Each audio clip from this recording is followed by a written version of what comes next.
Hi friends, എല്ലാ പേർക്കും ഷീബാസ് കിച്ചണിലേക്ക് സ്വാഗതം. ഇന്ന് വന്നിട്ടുള്ളത് പെരുന്നാളിനൊക്കെ നമുക്ക് എളുപ്പത്തിൽ തയ്യാറാക്കിയെടുക്കാൻ പറ്റിയ ഒരു അടിപൊളി ഡ്രിങ്കിൻ്റെ റെസിപ്പിയുമായിട്ടാണ്. ഗസ്റ്റൊക്കെ വീട്ടിൽ വരുമ്പോൾ എളുപ്പത്തിൽ തന്നെ നമുക്കിത് തയ്യാറാക്കിയെടുക്കാൻ പറ്റും. നല്ല ടേസ്റ്റുമാണ്. എല്ലാ പേരും ഒന്ന് ട്രൈ ചെയ്ത് നോക്കണം. എന്നിട്ട് ഫീഡ്ബാക്ക് അറിയിക്കാൻ മറക്കരുതേ.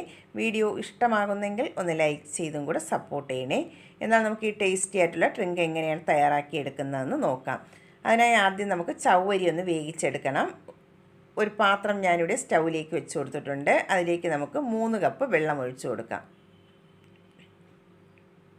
ഇനി ഈ വെള്ളം നമുക്ക് നന്നായിട്ട് ഇനി ഒന്ന് ചൂടാക്കിയിട്ട് എടുക്കണം. വെള്ളം നന്നായിട്ട് ഇനി ഇവിടെ ചൂടായി വന്നിട്ടുണ്ട്. ഇനി അതിലേക്ക് നമുക്ക് 1/2 കപ്പ് ചവ്വരി നന്നായിട്ട് ഇനി ഒന്ന് കഴുകിയതിന് ശേഷം അതിൻ്റെ വെള്ളമെല്ലാം ഒന്ന് മാറ്റിയെടുത്തിട്ടുള്ളതാണ്. ആ ചവ്വരി നമുക്ക് അതിലേക്ക് ചേർത്ത് കൊടുക്കാം. എന്നിട്ട് ഒരു മീഡിയം ഫ്ലെയിമിൽ വെച്ചിട്ട് നമുക്ക് നന്നായിട്ട് തന്നെ ഇതൊന്ന് മിക്സ് ചെയ്ത് കൊടുത്ത് ഈ ചവ്വരി ഒന്ന് വേവിച്ചിട്ടെടുക്കണം. ചവ്വരിയെല്ലാം നന്നായിട്ട് തന്നെ ഇവിടെ കുക്കായി വന്നിട്ടുണ്ട്. ഇത്രയും ആകുമ്പോൾ നമുക്ക് ഫ്ലെയിം ഒന്ന് ഓഫാക്കിയതിന് ശേഷം ഇതൊരു അരിപ്പയിലൂടെ ഒന്ന് അരിച്ചിട്ടെടുക്കാം.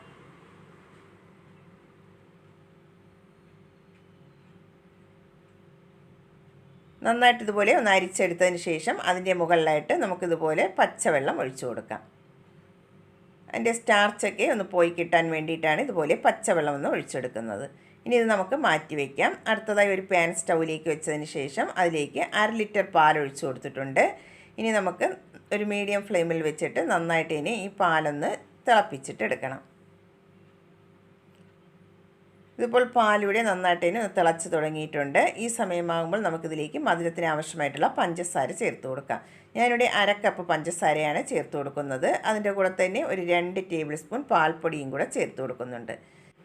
പാൽപ്പൊടി കയ്യിലില്ലെങ്കിൽ നിങ്ങൾക്ക് ഇതിന് പകരം 2 ടേബിൾ സ്പൂൺ കണ്ടൻസ്ഡ് മിൽക്ക് ചേർത്ത് കൊടുത്താലും മതിയാകും. എന്നിട്ട് നമുക്ക് നന്നായിട്ട് ഇനി ആ പഞ്ചസാരയെല്ലാം ഒന്ന് മെൽറ്റായി വരുന്നത് വരെ ഒന്ന് മിക്സ് ചെയ്തിട്ട് എടുക്കാം. ഇതിപ്പോൾ പഞ്ചസാരയെല്ലാം നന്നായിട്ട് ഇനി ഒന്ന് മെൽറ്റായി വന്നിട്ടുണ്ട്. ഇനി നമുക്ക് ഫ്ലെയിം ഒന്ന് കുറച്ച് വെച്ചതിന് ശേഷം ഇതിലേക്ക് കസ്റ്റാർഡിൻ്റെ മിക്സ് ചേർത്ത് കൊടുക്കണം.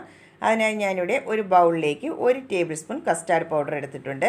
അതിലേക്ക് 1/2 കപ്പ് വെള്ളവും കൂടെ ഒഴിച്ചതിന് ശേഷം ഒട്ടും കട്ടകളില്ലാതെ നന്നായിട്ട് ഇതൊന്ന് മിക്സ് ചെയ്തിട്ട് എടുക്കാം. ഞാനിവിടെ വാനില ഫ്ലേവറിൻ്റെ കസ്റ്റാർഡ് പൗഡറാണ് എടുത്തിട്ടുള്ളത്.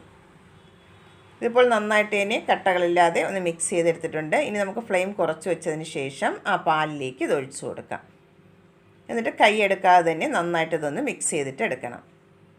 ഒരുപാടിട്ടങ്ങ് കുറുക്കിയെടുക്കേണ്ട ആവശ്യമില്ല. ജസ്റ്റ് നന്നായിട്ട് തന്നെ ഒന്ന് തിളച്ച് വന്നാൽ മതിയാകും. ഇതിപ്പോൾ നന്നായിട്ട് തന്നെ ഒന്ന് തിളച്ച് വന്നിട്ടുണ്ട്. ഈ കൺസിസ്റ്റൻസിയിൽ വേണം റെഡിയാക്കി എടുക്കാനായിട്ട്. ഇനി നമുക്ക് ഫ്ലെയിം ഓഫ് ചെയ്തതിന് ശേഷം ഇത് തണുക്കാനായിട്ട് വേറൊരു ബൗളിലേക്ക് മാറ്റി കൊടുക്കാം.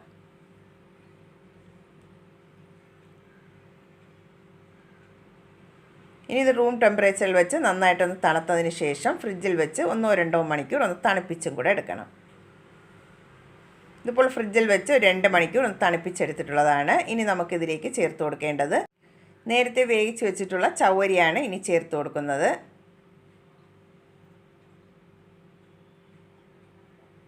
ഇനി ചേർത്ത് കൊടുക്കുന്നത് ഫ്രൂട്ട്സാണ്. ഞാനിവിടെ ഒരു പകുതി ആപ്പിൾ ചെറുതായിട്ട് ഇതുപോലെ ഒന്ന് കട്ട് ചെയ്തെടുത്തിട്ടുണ്ട്. അത് ചേർത്ത് കൊടുക്കാം. അതിൻ്റെ കൂടെ തന്നെ ഒരു 1/2 കപ്പ് മുന്തിരി, കുരുവില്ലാത്ത മുന്തിരിയാണ് എടുത്തിട്ടുള്ളത്. കറുത്ത മുന്തിരി 1/2 കപ്പ് ചേർത്ത് കൊടുക്കാം. അതിൻ്റെ കൂടെ ഒരു 1/2 കപ്പ് പച്ചമുന്തിരിയും കൂടെ ചേർത്ത് കൊടുക്കുന്നുണ്ട്. ഫ്രൂട്ട്സ് എടുക്കുമ്പോൾ അധികം പുളിയില്ലാത്ത ഫ്രൂട്ട്സ് വേണം ഇതിലേക്ക് എടുക്കാനായിട്ട്. ഇനി ഒരു പകുതി നേന്ത്രപ്പഴം ചെറുതായിട്ട് ഇതുപോലെ ഒന്ന് കട്ട് ചെയ്തെടുത്തിട്ടുണ്ട്. അതും കൂടെ ചേർത്ത് കൊടുക്കാം. ഇനി കുറച്ച് അനാറും കൂടെ ചേർത്ത് കൊടുക്കുന്നുണ്ട്. ഞാനിവിടെ വളരെ കുറച്ച് മാത്രമാണ് അനാർ ചേർത്ത് കൊടുക്കുന്നത്. നിങ്ങൾക്ക് കൂടുതൽ ഇഷ്ടമുണ്ടെങ്കിൽ കൂടുതൽ ചേർത്ത് കൊടുക്കാവുന്നതാണ്.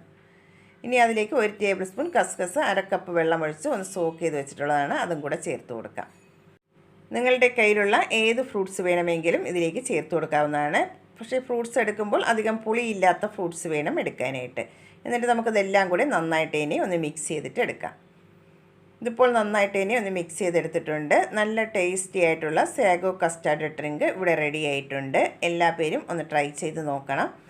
പെരുന്നാളിനൊക്കെ ഈസി ആയിട്ട് തന്നെ നമുക്ക് തയ്യാറാക്കിയെടുക്കാൻ പറ്റും. വീഡിയോ ഇഷ്ടമാകുന്നെങ്കിൽ ഒന്ന് ലൈക്ക് ചെയ്ത് സപ്പോർട്ട് ചെയ്യാൻ മറക്കരുതേ.